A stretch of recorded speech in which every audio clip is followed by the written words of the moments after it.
round 3 is achievements, and first up this week we've got Kath. Yay! Oh, sorry.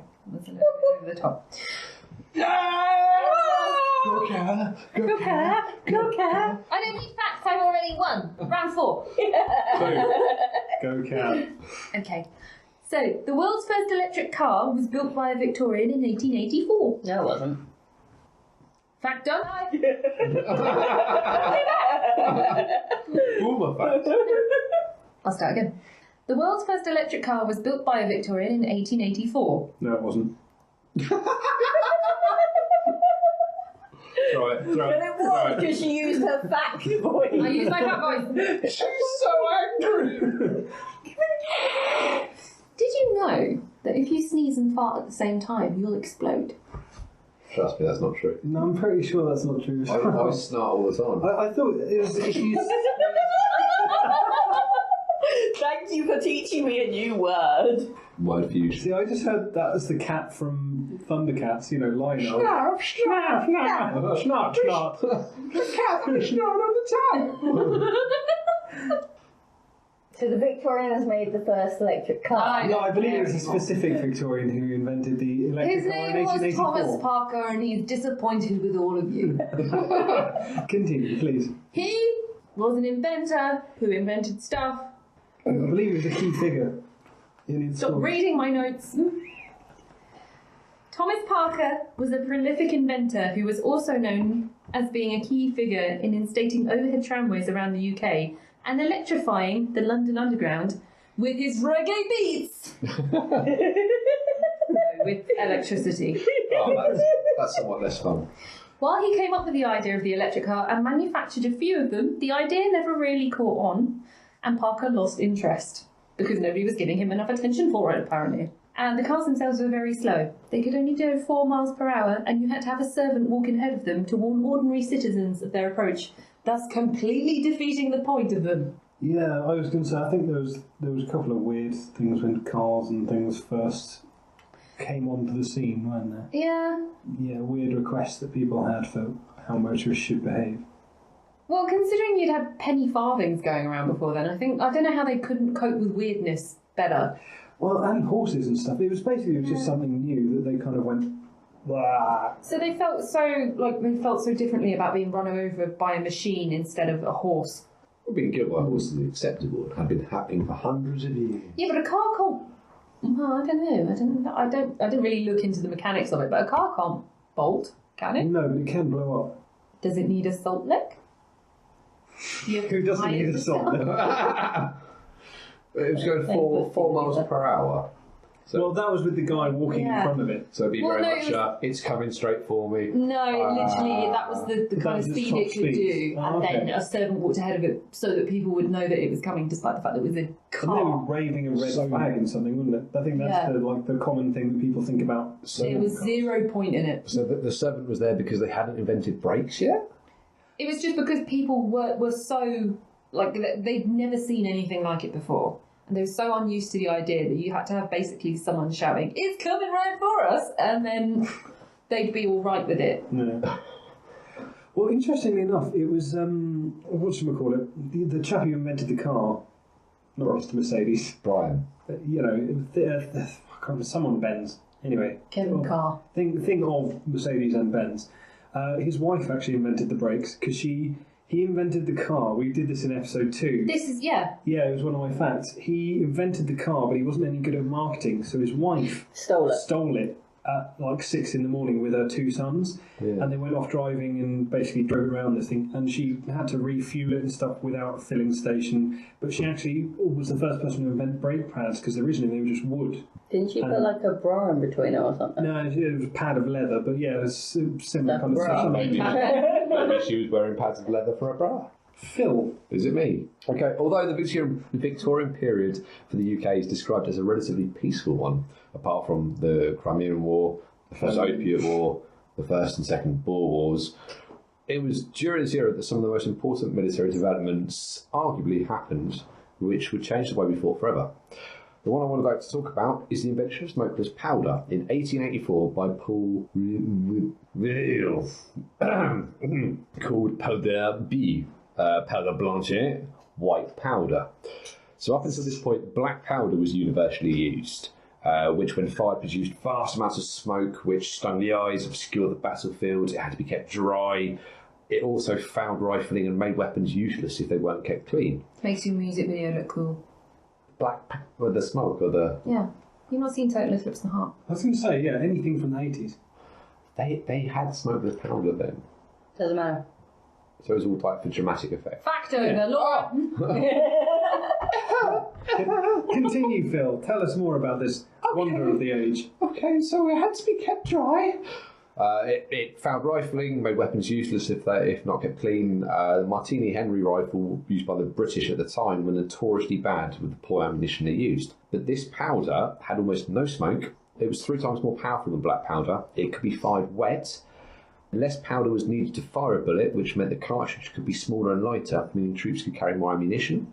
It also gave the bullet a higher velocity, hence less bullet drop and less effect from windage, meaning the shots could go out to ranges of 1,000 metres and they could be more reliable. So if you put it into perspective, you now have the ability to have troops effective in all weather, at greater ranges, with reliable weapons. In naval combat, cannons have range, accuracy, they ignore the elements. And they can get wet. Yeah, and it's much safer. The powder required compression to combust as well, meaning a flyaway spark didn't detonate it. So you had a total revolution in the way tactics worked. Your armies were now massively effective. That's my factoid. It's very interesting. It is an interesting factoid. It totally changed the way warfare works. You know, from rifles firing, say, you're probably talking 400 yards tops, and even at that range, your accuracy is ridiculous. You have no chance of hitting anything. You can shoot that far, you can't hit anything, and if it rains, then, I mean, all ammunition was basically paper covered in wax with a bullet wedged in the end with a percussion cap at the back. Now, it means that the one thing that I've retained from watching Sharp is now null and void. Yes, basically. Also means considerably more murder, which is a very mixed bag. Less murder, because you tend to murder less with a rifle and more with a... Yeah, it was a military application, so you wouldn't have as much...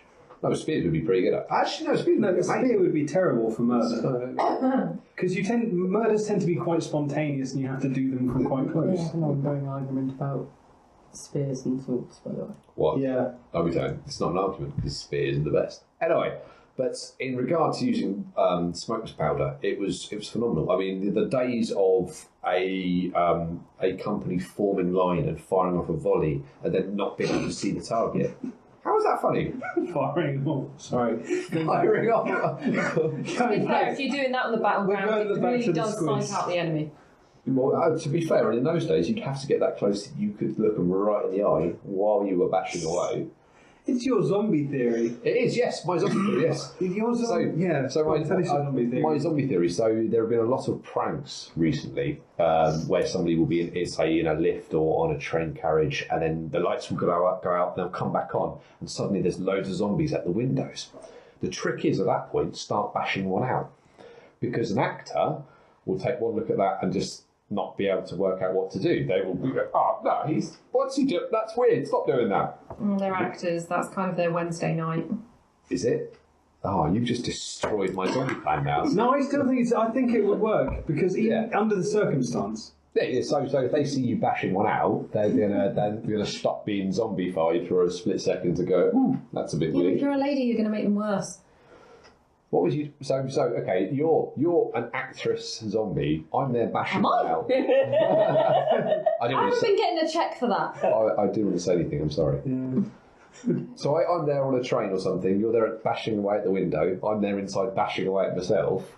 You're not going to react well to the fact that I'm... No, I think she meant that from our point of view, so if we're in said train, Yes. People and might we're watch ladies. surrounded by zombies and we decide to start fapping, then... Okay, so my plan is... Have I used that term correctly, by the way? Yeah, as far as I've never actually heard it used out loud before. I've seen it on the internet, but not... Yeah. Oh, there was a fantastic one. Did you ever see that one where the No, I didn't see it. No. She was like I saw it, I wank. she was pro-Christian rights and all this kind of stuff, and like was anti-masturbation, and her name was something like Emily Fapping. And she was on national TV. It was great. Oh, That was whoever coordinated that. that was an act Genius. of God. Yeah. Oh. So yeah, smokeless powder, fucking awesome. Yeah. Yeah. Laura. Okay, Moving on, Laura's your fact. I'm going to talk about the Victorian achievement of tuberculosis killing off English literature. If only I had done it sooner. 50 Shades of Grey, or what? No, I'm talking more to the fact that the famous English writers that actually died from TB. No, I mean, who do you want it to have killed off? Who You would said if I only want? had done it sooner. Well, no, if only they'd died sooner and not made me study half the flippin' books and poems. Oh, no, it's very anti-literary. It's not like you. I hate words. Oh. Words annoy my face. You know, I love my books and everything, but there's something about studying certain texts and poems that takes all joy from them. Anyway, so victims of TB included Shelley and Keats, the famous poets. In fact, it is very likely that Keats infected Shelley with tuberculosis. However, what it did do was kill off the entire Bronte family. So, how did this happen? So, Maria and Elizabeth Bronte died in childhood while attending school with their older sisters Charlotte and Emily. In fact, Cowan's Bridge, the school that they attended and treated them so poorly whilst they were ill, was the inspiration for Lowood School in Charlotte Bronte's Jane's Eyre. And Maria, the eldest of the two, inspired the character Helen Burns, having died herself at only 11. Elizabeth followed 6 weeks later, aged 10. Years later, age 31, Bramwell, the only son of the family, died of TB. 3 months later, Emily died at age 30. 2 weeks later, Anne fell ill of consumption, which is close enough to be fair, and died 5 months after that on a trip to the seaside with Charlotte. Charlotte finally died whilst pregnant due to tuberculosis at the age of 38. It is said that they struggled bravely at the end. However, a report saying that Emily refused to see a doctor until noon on the day of her death and died 2 hours later is not brave in my book. It's more stupid. But they are the ones that are published and not I, so who am I to complain? In this day and age of the internet, I think you're free to complain as much as you would like. Yeah. Yeah, that irritates me too. Everyone's allowed to have an opinion, even if it's Yeah. utter nonsense. No, The but word you're Brian looking for Crock. is wrong. No. Yeah, I was going to say, Brian Cox said that you're allowed to have an opinion. It's just no one actually has to listen to it. That's the one. Yeah. You know, it's just a case of, don't get me wrong, I am a big fan of literature. I do love sort of Jane Eyre and Jane Austen and all of those, and I know Kat differs from me greatly on this subject. She loves the Viz. I just like the idea of an entire disease killing a literary family. Alright, so for round three's achievements, are we going to go with Kath Elon Musk, 1884? Are we going with Phil's superiority of white powder that wasn't cocaine, 1884? Or are we going with Laura's TB Brontes, not 1884? It sounds like you're farting. No, it just makes it seem like I'm a massive racist. Superiority of white powder that wasn't cocaine. If you missaid that and got the superiority of white power, Jesus Christ. Okay, so who's voting for who? Are you voting for white power? I feel like I can't now that it's really No, fucking can. In fact, white powder. There's nothing wrong with Smokeless white powder. Smokeless powder. I'm sorry. going to go with all the authors being killed by TB because that's a little bit funny. And Philippe. I am going to vote for the electric car because it was the same year of smokeless powder. Laura, who are you going with? I am going for the electric car. And I'm going to vote for superiority of white powder. Smokeless powder. Smokeless. So what colour would smokeless powder be? Fuck's sake. Well done, Kath, for winning that round. Cheers.